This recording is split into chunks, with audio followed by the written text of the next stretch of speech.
rewards failure. That's the key to the global economy. Failure gets rewarded. Success gets either gobbled up, merged out of existence, or, in the case of some UK banks, attacked and destroyed willfully to be sold for parts. And now we've got the bad medicine man, Donald Trump, who's coming in like a lunatic. But this could be what is needed, bad medicine.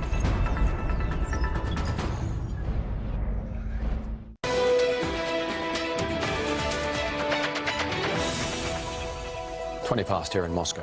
The spectre of terrorism again looms large in France after a machete-wielding man shouting Allah Akbar tried to force his way into the Louvre Museum in Paris. He managed to wound a soldier before being shot and injured himself. However, despite the clear terror danger to Europe, some politicians are focusing on other perceived threats instead. RT's Charlotte Dubensky reports. Terror has once again come knocking on the door of Paris. This time, though, another tragedy was thankfully avoided. A man wielding a machete targeted a group of soldiers at the city's most visited attraction, the Louvre. He ran at them screaming, "God is great," in Arabic, managing to strike two soldiers before one opened fire and injured him. But while France was under attack, the country's president was busy talking up the strength of his nation.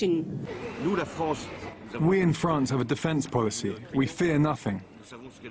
His message came just as France and much of Europe had seemed to be shifting focus, moving away from the threat of terror to a whole new enemy, Trump's America.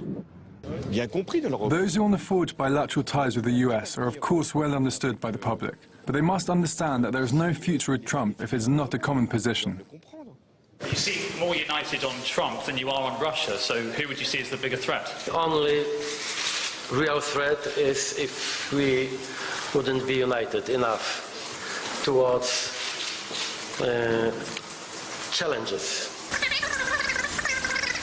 It can change into a real threat if we are not united enough, if we are not courageous enough, that we are united enough to respond properly for these challenges. And it seems that rhetoric had certainly been striking a chord, at least before this latest attack.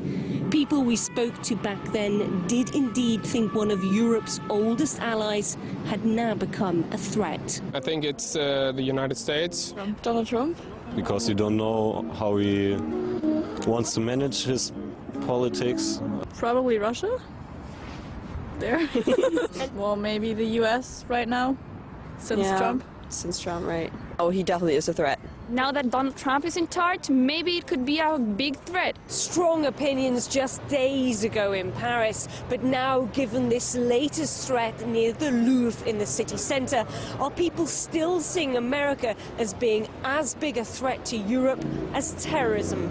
We've been out onto the streets of the French capital to find out. It's too complicated to be able to equate, I think, those two parts. I don't think America's a threat. Me being an American, I am proud of my country, and so I would assume that we will be not as threatening to Europe, which we have a lot of allies with.